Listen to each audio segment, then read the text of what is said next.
अच्छा, कब्रों पे पांव रखने से डरने वाले लोग जिंदा लोगों के दिलों पर कितने आराम से पांव रखकर चले जाते हैं।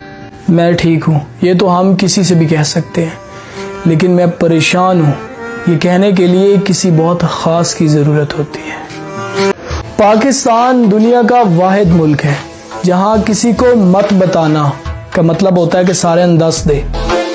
पाकिस्तान वो वाहिद मुल्क है जहां कोई चीज साफ करनी हो तो कहते हैं कोई गंदा कपड़ा देना।